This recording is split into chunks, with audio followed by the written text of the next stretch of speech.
तो अब हमारे पास ना यहाँ तक इससे ऊपर हो गया था इंटरनल वेस्टिबुलर पोटेंशियल होता है। ये हम पहले वो सारा जो मैंने वेस्टिबुलर पोटेंशियल बताया है ना वही है कि आपके पास क्या होगा कि आपके पास वो जो वेस्टिबुलर उसके अंदर क्रिस्टैन पोलैरिस और मैक्यूली हैं, उनके अंदर हेयर सेल्स होते हैं। हेयर सेल्स के अंदर एक काइनोसीलियम होता है, छोटे छोटे स्टीरोसीलिया होते हैं। अगर स्टीरोसीलिया इसकी तरफ जाएंगे तो क्या होगा, आपके पास पोटेशियम चैनल्स और ना कैल्शियम चैनल्स खुल जाएंगे। वो हेयर सेल्स को डिपोलराइज कर देंगे। हेयर सेल्स के साथ ही पीछे ना नर्व फाइबर जुड़ा हुआ होता है, तो वो आपके पास वेस्टिबुलर नर्व को स्टिमुलेट कर देंगे, तो वेस्टिबुलर पोटेंशियल जनरेट हो जाएगा। गस्टेटरी पोटेंशियल किस तरह जनरेट होता है? अब ये जो गस्टेटरी पोटेंशियल होता है ना, ये आपके पास ना डिफरेंट जो टेस्ट्स होते हैं ना उनके लिए डिफरेंट होता है, यानी डिफरेंट तरीक़ों से होता है। तो अब हम बारी बारी सारे टेस्ट्स की बात करेंगे। सबसे पहले हम ना जो सबसे इम्पोर्टेंट होता है स्वीट टेस्ट, ठीक है। स्वीट टेस्ट की बात अगर करें तो स्वीट टेस्ट, अब वो आपके पास टेस्टेंट आपके पास आया है, उससे क्या होगा, वो जाके आपके पास ना इसके अंदर वही ना आपने याद रखना है कि इसमें GPCR जी प्रोटीन कपल रिसेप्टर वाला होगा। किस तरह आपके पास जी प्रोटीन कपल रिसेप्टर इसमें कौन से होंगे, तो इसके अंदर टाइप 1R2 होगा और टाइप 1R3 होंगे। ये आपके पास दो तरह के GPCRs पड़े हुए होंगे, T1R2 और T1R3 ये होंगे, ठीक है। अभी जो होगा आपके पास इनके साथ आके वो स्वीट सब्सटेंस टेस्टेंट लगेगा, तो आपके पास ये वो भी करेंगे कि आपके पास GDP को हटा के GTP लगा लेंगे, तो अल्फा सब यूनिट जाके एडेनाइल साइक्लेस पे लग जाएगा, जो कि CAMP के लेवल्स को बढ़ा देगा। CAMP लेवल्स के लेवल जब ज़्यादा होते हैं ना, तो इन्होंने क्या करना है, जाना है जाके पोटेशियम चैनल्स को ब्लॉक कर देना है। अब जब पोटेशियम चैनल्स जो है वो ब्लॉक हो जाएंगे, तो आपके पास ना अंदर पोटेशियम जो है वो आपके पास बाहर नहीं जा रही। जब पोटेशियम बाहर नहीं जाती है तो जो आपके पास डीपोलराइजेशन होती है वो आपके पास ना वो हो जाती है, प्रोलॉन्ग हो जाती है, तो यानी डीपोलराइजेशन जो है वो प्रोलॉन्ग हो जाती है।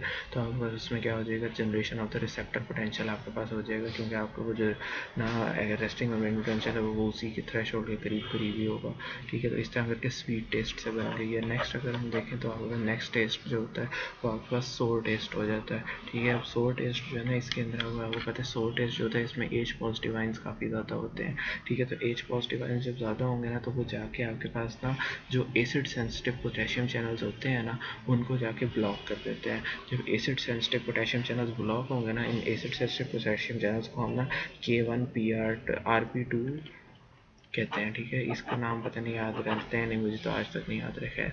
K1RP2 होता है, ये आपके पास ना ब्लॉक हो जाएगा चैनल। तो इसके ब्लॉकेज से क्या होगा, वही जो हमेशा होता है कि आपके पास डिपोलराइजेशन हो जाएगी। इसके अलावा एक सब्सटेंस होता है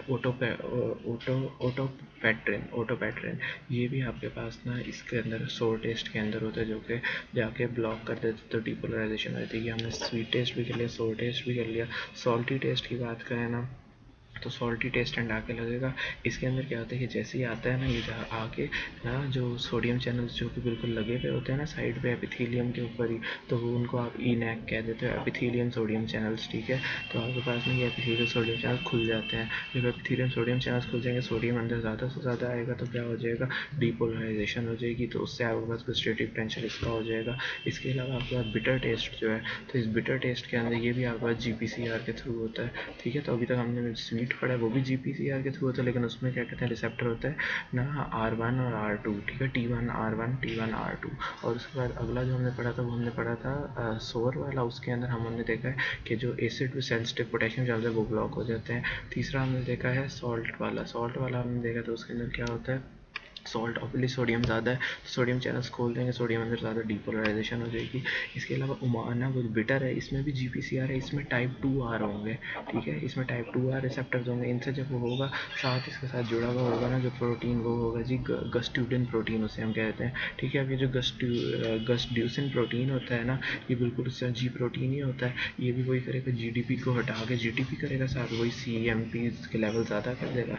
CAMP के लेवल ज़्यादा हो जाएंगे तो आपके पास ना एक तरफ से CAMP भी होता है, दूसरी तरफ से IP3 भी ये ज़्यादा कर देता है। दोनों से करना होना क्या है, आपने ना IP3 का होता है एक तो कैल्शियम पे अफेक्ट होता है, तो कैल्शियम लेवल्स जो है ना उनको इसमें ज़्यादा कर देना है। कैल्शियम लेवल ज़्यादा हो जाएंगे तो आपका डिपोलराइजेशन हो जाएगी, ठीक है। साथ ही साथ अगर बिटर टेस्ट में जाके पोटेशियम चैनल्स को भी ब्लॉक करना है तो वो भी डिपोलराइजेशन करा देगा।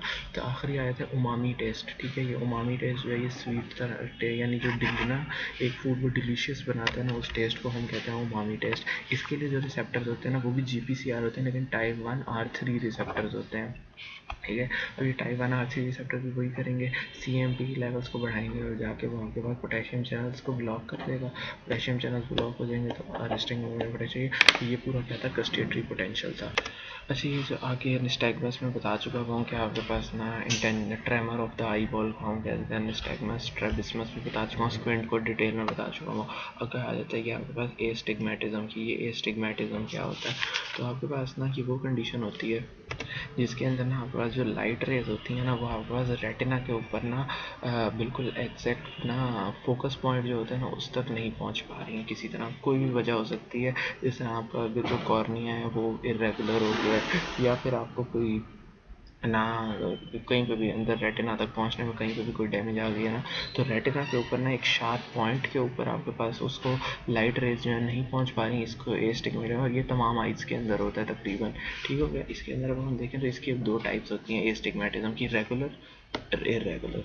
रेगुलर जो होता है ना इसके अंदर क्या होगा, तो यही होता है कि आपके पास ना यानी जिस तरह हमारे पास फार विजन और ना नियर विजन के अंदर तो रेटिना के ऊपर फोकस नहीं हो रहा ना, यानी या तो आगे हो रहा है पीछे हो रहा है, लेकिन एस्टिग्मेटिज्म में ना रेटिना के ऊपर तो फोकस हो रहा है लेकिन एक जगह पर नहीं हो रहा, डिफरेंट जगहों पे हो रहा है, ठीक है। तो अभी आपका रेगुलर और इरेगुलर में बता रहा था ना, तो आपके पास रेगुलर और इरेगुलर में ज़्यादा कोई फ़र्क नहीं है, दोनों में रिफ्रैक्टरी पावर जो होती है ना वो ना अनइवन होती है डिफरेंट मेरिडियंस के अंदर। लेकिन आपके पास ना जो रेगुलर वाला है ना इसके अंदर एक अगर पार्ट है ना यानी एक जगह, वहाँ पे उसके लिए अंदर ना सारी जगहों पे यूनिफॉर्मली आपके पास ना यूनिफॉर्मली सारा का सारा ये एस्टिग्मेटिज्म होगा। लेकिन इरेगुलर के अंदर वो एक जो पॉइंट अगर हम लेना जैसे एक मेरिडियन कह देते हैं, तो उधर भी डिफरेंट जगह ना आपके पास ये रिफ्लेक्ट होगा। तो ये इसकी कॉज क्या होगी, आपके पास कॉर्निया की एंटीरियर सरफेस अनइवन हो जाए, या फिर आपके पास ना कॉर्निया की डिफरेंट कर्वेचर्स हो जाए, तो इस तरह हो जाती है। करेक्शन क्या होगी, या तो आप कॉन्टैक्ट लेंस लगा दो, कॉन्टैक्ट लेंस लगा देंगे तो ऑब्वियसली हमारा सही हो जाएगा वो, क्योंकि वो सारे जो अनइवन सरफेस थी वो सही हो जाएगी। या फिर सिलेंड्रिकल लेंस जो होते हैं ना वो आप लगा लें तो उससे भी होता है। खैर ये हो गया एस्टिग्मेटिज्म। आगे इंटरनल ने अगला सवाल किया है कि थोरेसिक न्यूरल्जिया का बॉडी पे इफेक्ट। तो थोरेसिक न्यूरल्जिया क्या, न्यूरल्जिया मैंने बताया था किसी भी नर्व की अगर डैमेज हो जाए तो उससे आपका जो पेन होगा उसे न्यूरल्जिया कह देंगे। तो अगर आपका थोरेसिक जो नर्व्स होती हैं वो कौन सी होती हैं, जो इंटरकोस्टल नर्व्स होती हैं। अगर उन इंटरकोस्टल नर्व्स का कोई इरिटेशन होगी किसी वजह से, तो आपका जो उसकी वजह से पेन होगा वो आपका थोरेसिक न्यूरल्जिया हो जाएगा। इसका बॉडी के ऊपर आपके पास क्या आपके पास अफेक्ट होगा, तो आपके पास जब यहाँ पे आपके पास पेन ज़्यादा हो रही है तो आपके पास शार्प बर्निंग पेन इस सारी जगह पे होती रहेगी, ठीक है। वही स्टैबिंग पेन स्टार्ट हो जाएगी। दूसरा क्या होगा आपके पास कि आपके पास ना यहाँ सारे एरिया के अंदर नमनेस फील होना स्टार्ट हो जाएगी और टिंगलिंग सेंसेशन स्टार्ट हो जाएंगी। और इसके अलावा इस सारे एरिया के अंदर क्योंकि मोटर एक्टिविटीज़ होनी चाहिए, क्योंकि आपको पता है इंटरकोस्टल नर्व्स ओवरऑल सारी जगहों को सप्लाई कर रही होती हैं, जिसके एब्डोमिनल मसल्स को भी कर रही होती हैं, थोरेसिक मसल्स को भी कर रही होती हैं।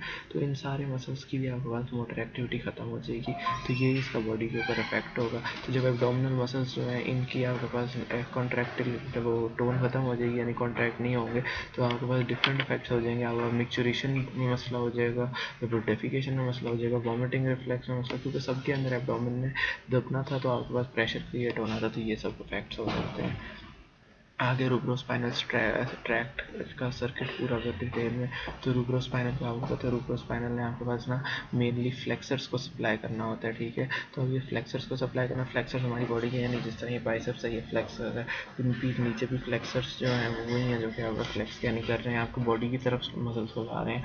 तो क्या होगा इसका सर्किट, यही होगा आपके पास किसी भी अगर आपने ना उसको करना है, किसी जब रिफ्लेक्शन करनी है तो आपके पास उसके लिए ना ब्रेन जो है ऊपर से कॉर्टिको रूब्रल ट्रैक्ट होता है, तो कॉर्टेक्स से आपके पास रूब्रल वो रेड न्यूक्लियस जो होता है मिड ब्रेन के लेवल प्रेजेंट होता है, उस तक इन्फॉर्मेशन लाएगा कॉर्टिको रूब्रल ट्रैक्ट से। फिर उसके बाद ना ये जो दो रेड न्यूक्लियाई है ना इनसे आपके पास जो फाइबर्स निकलेंगे ना वो आपके पास आपस में क्रॉसिंग कर लेंगे, और इस क्रॉसिंग को हम कह देते हैं डोर्सल टेगमेंटल डेकोसेशन, ठीक है। तो डोर्सल टेगमेंटल डेकोसेशन हो जाती है। जैसे ही वो डेकोसेट करेंगे उसके बाद वो ब्रेन स्टेम से उसी तरह नीचे की तरफ आते रहेंगे और उसके बाद फिर नीचे आके उन्होंने ना एंटीरियर हॉर्न के अंदर अल्फा मोटर न्यूरॉन्स और गैमा मोटर न्यूरॉन्स जो कि फ्लेक्सर मसल्स को सप्लाई कर रहा है ना, उनको जाके स्टिमुलेट कर देना है, तो वो स्टिमुलेट हो जाएंगे, तो इसका यही सर्किट बन जाएगा। अगर आपके पास ना इस रेड न्यूक्लियस के लेवल के ऊपर आपके पास अगर हो जाएगी ना लियन हो जाएगी, तो वो डीकॉर्टिकेट रिजिडिटी हो जाएगी, और अगर इसके लेवल के नीचे आपके पास हो जाएगी ना, तो वो आपके पास डीसेरिब्रेट रिजिडिटी हो जाएगी। ठीक है, अब डीकॉर्टिकेट रिजिडिटी के अंदर आपके पास क्या होगा, आपके पास ना क्योंकि ऊपर से जो इसको आके ना रूब्रोस्पाइनल ट्रैक्ट को ना कॉर्टिको रूब्रल ट्रैक्ट आके इनहिबिट भी कर रहा होता है, तो जब वो ऊपर से इनहिबिशन खत्म हो जाएगी तो रेड न्यूक्लियस जो होगा ज़्यादा काम करेगा, रूब्रोस्पाइनल ट्रैक्ट ज़्यादा काम करेगा, फ्लेक्सर्स प्रीडोमिनेट कर जाएंगे, तो आपके जो अपर लिम्ब होंगे ना उसके यूँ फ्लेक्सर्स जो होंगे ना वो आपको यूँ हो जाएंगे। तो आपको पता है मम्मी जो होती है जो कि पैरामिड्स के अंदर होती है, तो वो आपके पास ना इसी पोस्चर में होती हैं, इसलिए इसको मम्मी पोस्चर भी कह देते हैं हम डीकॉर्टिकेट रिजिडिटी को।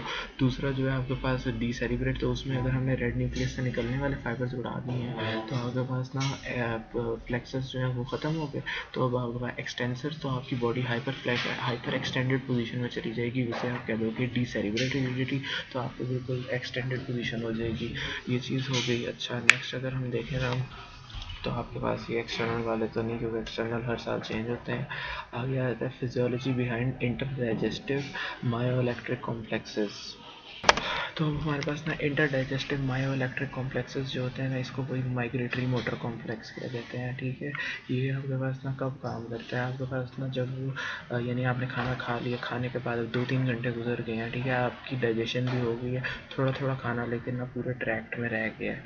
अब ना अब वो इतना ज़्यादा भी नहीं है कि आपके पास वेगस नर्व को स्टिमुलेट करे कि जाए वो जाके और फिर पेरिस्टाल्सिस के थ्रू कराए। तो अब ना इंटर डाइजेस्टिव यानी डाइजेशन के दरमियान में ये जो आपके पास अंदर ही आपके पास होते हैं ना मायो इलेक्ट्रिक कॉम्प्लेक्सेस होते हैं। ठीक है, यही आपके पास यानी जो अंदर एंटेरिक नर्वस सिस्टम है वो आपके पास काम करता है। वो क्या करता है, वो जाता है सिग्नल्स भेजता है, सिग्नल्स भेजने से ना आपके पास जो ये सारा डाइजेस्टिव सिस्टम है ना, ये आपके पास एक हार्मोन रिलीज करता है जिसे मोटिलिन कहते हैं। ये मोटिलिन रिलीज होता है, जाके आपके पास ये पूरी की पूरी ना जीआईटी के ऊपर एक्ट करता है और जाके सारी जीआईटी की मोटिलिटी बढ़ा देता है। ये सारी जीआईटी की मोटिलिटी बढ़ा देगा, तो आपके पास क्या होगा, आपके पास ना पूरी जीआईटी के अंदर पेरिस्टाल्सिस स्टार्ट हो जाएगा, तो जो फूड पार्टिकल्स जो हैं वो रह गए हैं ना बीच में, वो आपके पास आगे की तरफ मूव करना स्टार्ट कर देंगे। तो ये आपके पास होते हैं इंटरडाइजेस्टिव मायोइलेक्ट्रिक कॉम्प्लेक्सेस, या फिर जिसको आप माइग्रेटरी मोटर कॉम्प्लेक्स कह देते हो। ठीक है, ये हमारे प्रॉफ का सवाल भी था, ये फर्स्ट ईयर के प्रॉफ में भी यही सवाल आया था, और सेकेंड ईयर हमारा जो है उसमें भी यही सवाल आया था। तो ये चीज़ हो गई। अच्छा, इसमें वेगस नर्व नहीं इस्तेमाल होती है, इसके अंदर आपके पास ना मोटिलिन इस्तेमाल होता है। नेक्स्ट चीज़ आती है, how can you use auditory information to develop hand skills.